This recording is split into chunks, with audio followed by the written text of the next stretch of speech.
We have a leak in this sink. We're having a hard time figuring out where it was coming from because it wasn't anywhere down these pipes. And yes, there is a P-trap under the house, so don't come at us for the plumbing here.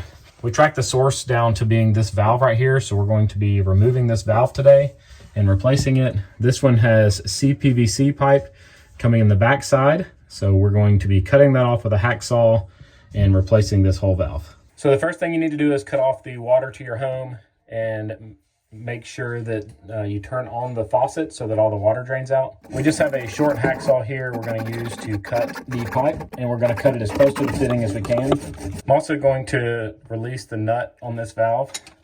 You can do this with a pair of channel locks or some pliers. Channel locks just make things a little bit easier because you can get a better grip on things.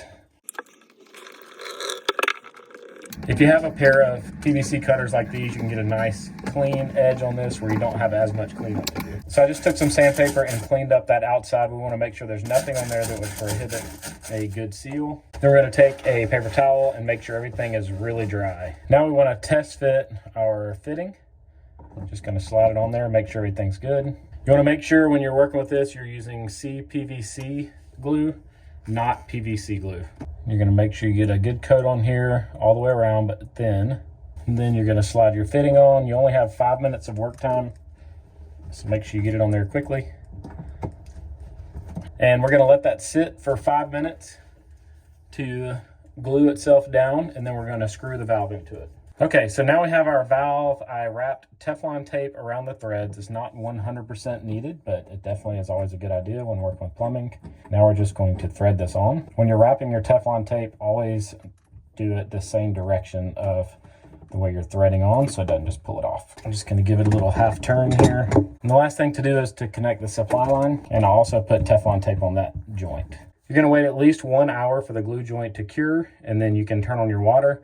If you're working with hot water, which would be on the other side here, then you would wait 6 hours for it to cure. But in 1 hour, we'll turn this on. You'll have one person inside at the joint while the other person goes outside and turns the water on, so you can yell at them to turn it off quick if you have any leaks. But definitely test for leaks. I always check the day of for leaks, and I check the day after as well, just to make sure everything is good to go. Thank you so much for making it to the end of the video. It'd be awesome if you'd click that logo in the bottom left-hand corner to subscribe to my channel, and maybe even check out one of my other videos shown on the right. As always, I hope you guys have a great day.